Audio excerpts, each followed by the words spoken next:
Jordan. Hey guys, I'm Ilie. And I'm Miriam. We come from Freiburg, Germany. And we invite you to join us on our adventure. Bikepacking through 2 countries. The Holyland Challenge in Israel and the Jordan Trail.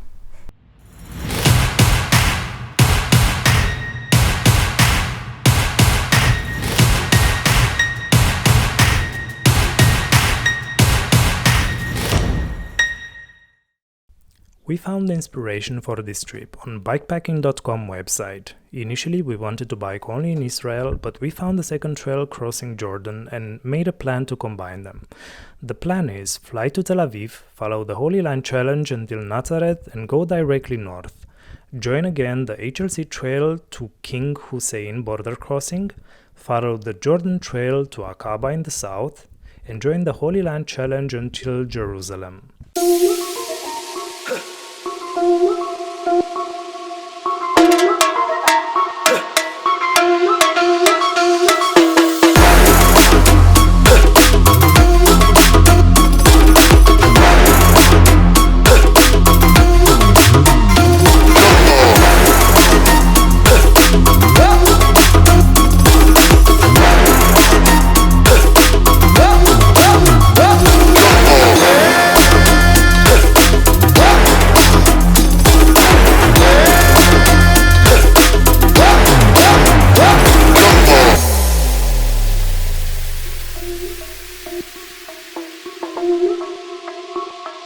We are now in one of the most amazing, breathtaking place one can ever visit.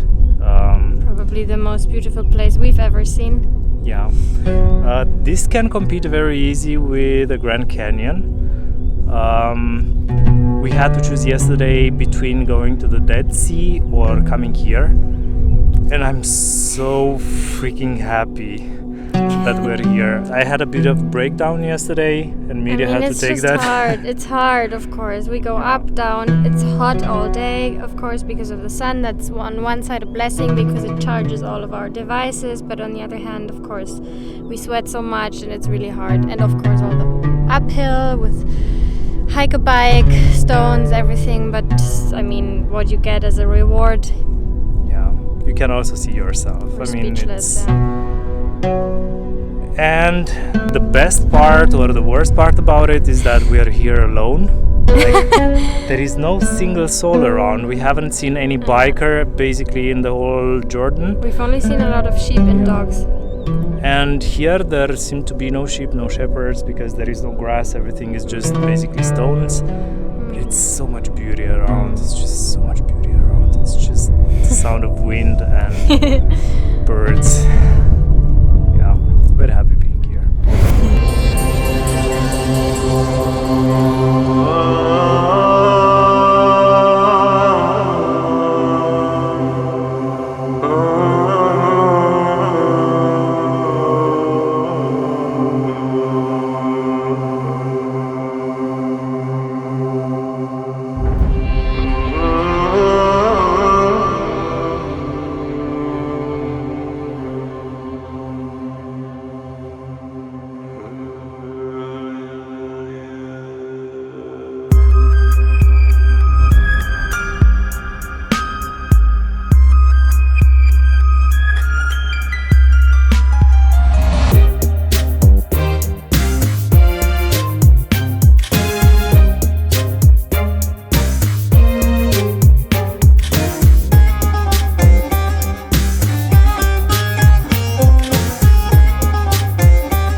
like the content of our channel, please support us on Patreon or PayPal. You will help us cross the world, mainly on mountain bike trails, starting with April next year. This journey will show huge insight on countless different landscapes, cultures and struggles. And by the way, to join us in our adventures, you don't have to do much, just press like, subscribe and turn on the notifications. You can share this video with your friends and tell us your opinion or ideas about our experiences and choices in the comments below. And if you want to be on top of what is happening, when it's happening, follow us on Instagram.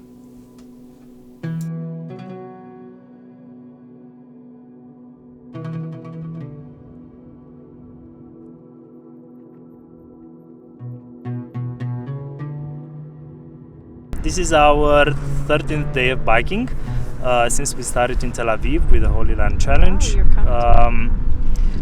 Then we crossed the border to Jordan and we took the Jordan trail. We are biking now in Jordan since 6 days.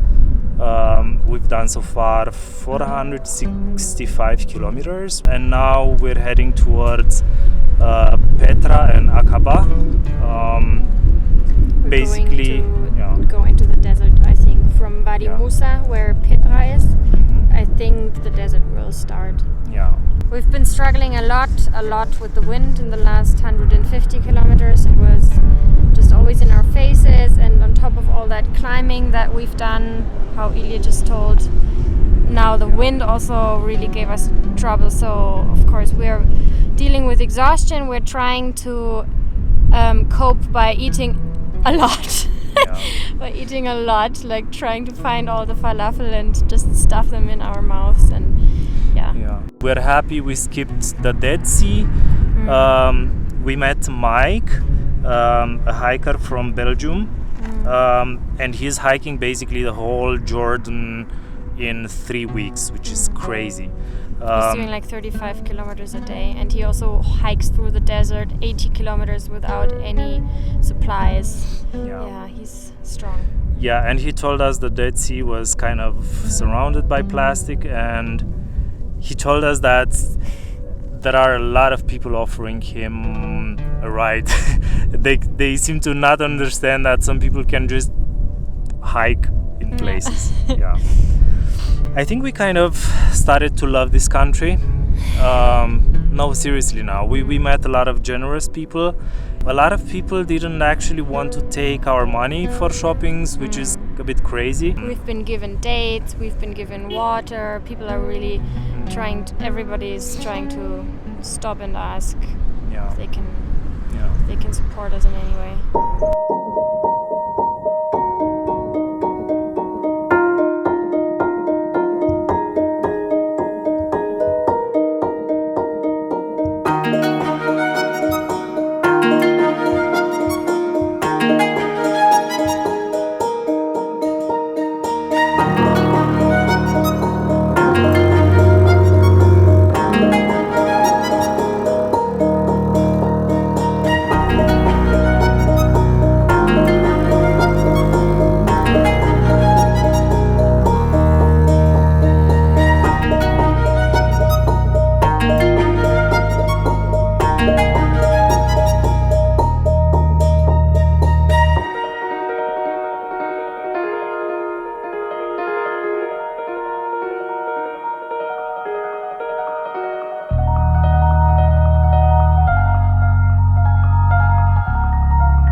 first week of biking in Jordan, the Jordan Trail.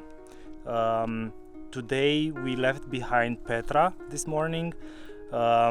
We tried to go in and visit all the sites basically with a bicycle, but they didn't allow us. They also didn't want to lock our bikes. Yeah. Yeah. So we should have left our bike somewhere outside and then just go and visit the sites.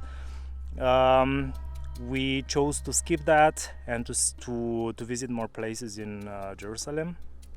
But we still saw it because after leaving Petra, we cycled up through Wadi Musa, up the King's Highway, and then we saw a lot of Petra also from above. Of course, we don't really know how it looks when you're really hiking there, but yeah, at least we got a peek, and we're okay with that. We want to spend a bit more time in Jerusalem and Tel Aviv anyway.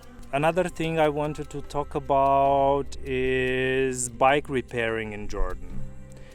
Because so far we've seen only one person on a bike, and we've seen, of course, we haven't been to Amman so far, but we haven't seen any bike repair shops or bike shops or anything like this. There are a lot of auto repair shops, but I'm not sure if they will have any spare parts or components for bicycles. So what we will really advise you is to go tubeless if you can, then have some patching kits, have some tubes with you, also some repair kits in such a way that you're prepared for everything basically. We still met a lot of lovely people, a lot of people encouraging us. There were some people, for example, doing little microaggression gestures, let's say, like pretending that they are touching us or hitting us, just to flex a bit the muscles, but we try to not respond in any way. We started taking things also with humor and started being also a bit ironic, or let's say kind of, yeah, we have a different attitude now, and it goes less on our nerves this way. Yeah. Now we have 50 kilometers of nothingness, which we're really happy about. We stocked up with... You can see behind us how lovely the nothingness is. We stocked up with falafel, bread, orange juice. We have a lot of pastry products. Yes. Now we're ready and happy to leave a bit civilization. I think we have still 3 days of riding till Aquaba. And we are really excited about the desert. Like I really want to experience nothingness basically, and I hope we will get some areas where not too many people will be around, or where we can just hear wind and nothing else.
We crossed the desert basically on bikes with 2.35 inch tires.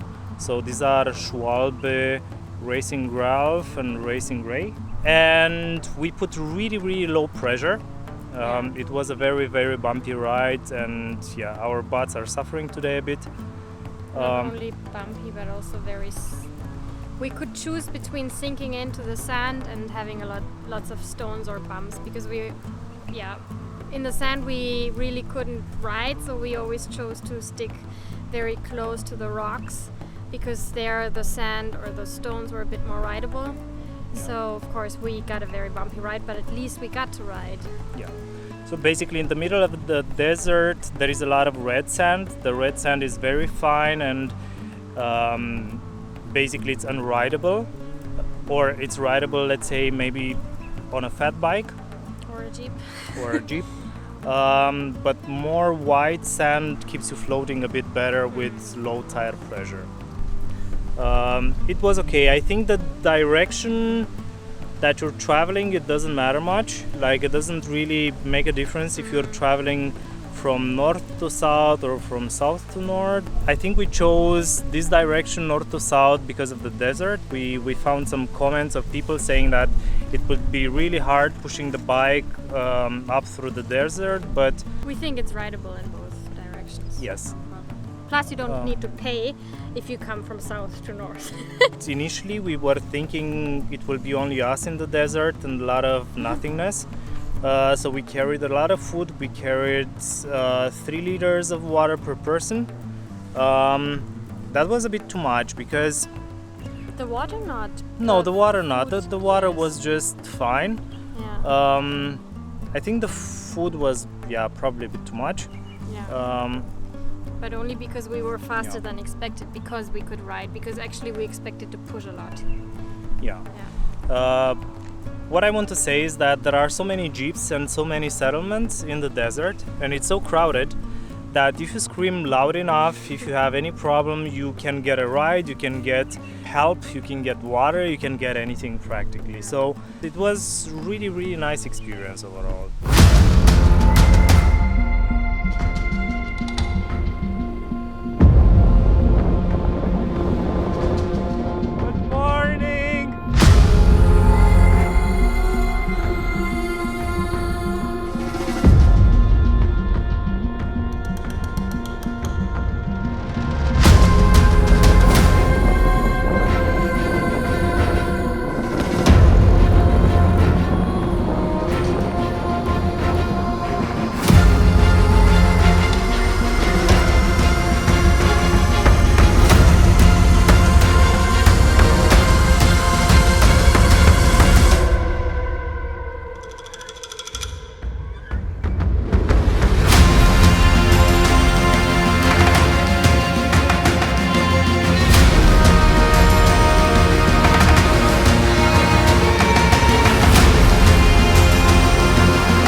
This trail was, let's say, one of the best organized trails that I've ever ridden.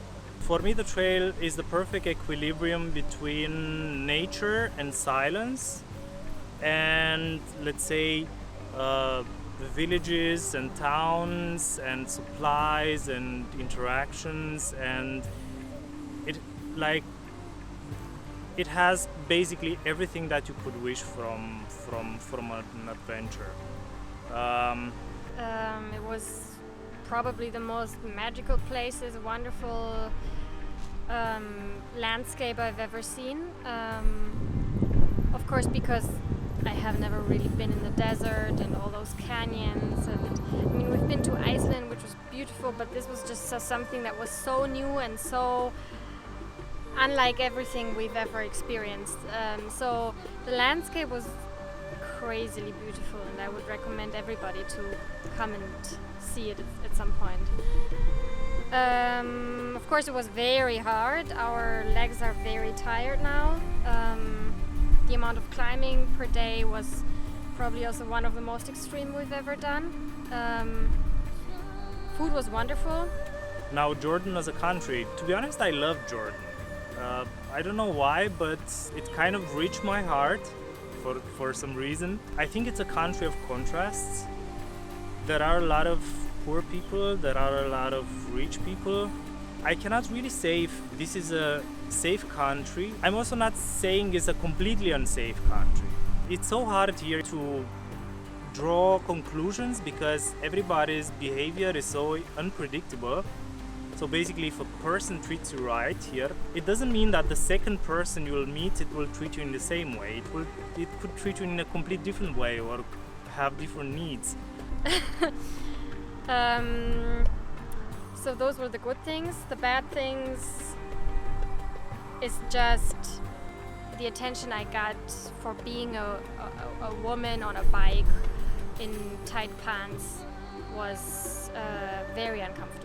And yeah, I just don't like how the boys are raised there, because they seem to be the kings of the family. They seem to get no boundaries. They seem to not really be taught respect. And yeah, this is what I really was a bit shocked when I first came there, and also until the last day it was an ever-appearing topic that we got to see in every town that we encountered. Otherwise, I mean, I'm now stressing the negative things about people, but we also met so many kind people, and we also, like, mostly the older people, they are so kind, they are so calm and wise, and they all invite you, and they're really a pleasure to interact with. But I could never relax because of all the young men. How do you feel after more than 2 weeks without a shower? Fine. Fine. Yes. Ah, you're taking a freaking. Hey, hello! Not my hairy legs. I mean, I showered today in the Red Sea. I mean, no, it's okay. Like, we always try to get every opportunity of some water to rinse us off, and we've spent approximately 200 euro in Jordan, but that only for food and a ticket in Wadi Rum desert. We didn't take any hotel or accommodation, and this probably made things cheaper. We also tried avoiding all the possible touristic places that would overcharge us by asking the prices in advance and kind of trying to not get robbed. It was not a lot. I would say for 9 days of traveling through Jordan, I feel even a bit bad that we've spent so little.